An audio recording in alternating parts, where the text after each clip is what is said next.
Nous en arrivons au vœu 184 relatif au projet de densification urbaine et la parole est à nouveau à Daniel Simonet. Eh bien, écoutez, ça tombe bien parce que ce vœu, finalement, est une réponse par anticipation aux annonces de Madame Hidalgo d'hier. Puisque dans un mépris complet non seulement de la démocratie participative, mais aussi de notre Assemblée, Madame la maire de Paris décidait hier, alors qu'elle séchait ce Conseil de Paris, eh bien, de présenter à la presse ces projets de forêt urbaine. Bon, rien que le concept de forêt urbaine, c'est totalement hallucinant. Ça n'existe pas d'une forêt urbaine. C'est pas parce que vous mettez 28 arbres sur la place de l'Hôtel de Ville que vous en faites une forêt.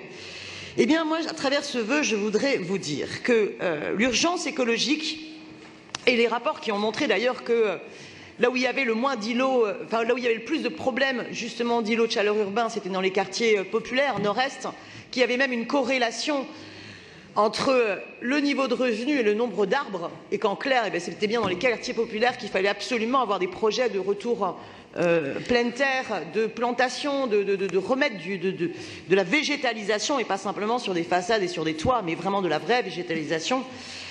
Et vu que la ville de Paris la majorité, l'exécutif, a enfin cédé et entendu la lutte concernant le TEP Ménilmontant, qui n'était absolument pas une lutte contre des équipements publics, mais bien une lutte pour préserver les espaces non bâtis, et une lutte qui vise à dire, ben non, 5 mètres carrés d'espace vert par habitant, ça n'est pas suffisant, c'est un vrai problème.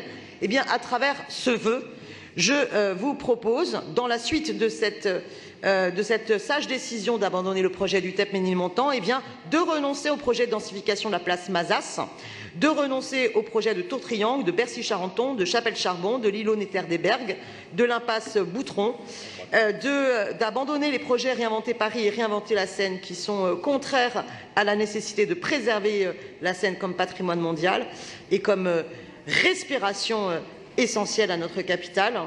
Et puisque Paris est la ville la plus dense du monde, eh bien, il faut au contraire préserver l'ensemble des friches dents creuses, terrains sportifs et au contraire, dans chaque nouveau projet, avoir pour ambition de laisser au moins 30% pour les espaces verts. Voilà. Donc, sur proposition, je souhaite l'abandon de ces projets que je ne recite pas, la mobilisation de tous les bâtiments et logements vides à Paris par le biais de demandes de réquisition par la préfecture, de la préemption et de l'expropriation, conformément aux vœux relatifs à ces mesures qui ont pu être votées et qui sont restées sans suite depuis 1 an, ainsi qu'à la priorité absolue pour la ville de Paris de répondre à la situation d'état d'urgence sociale et écologique. Merci Daniel Simonet.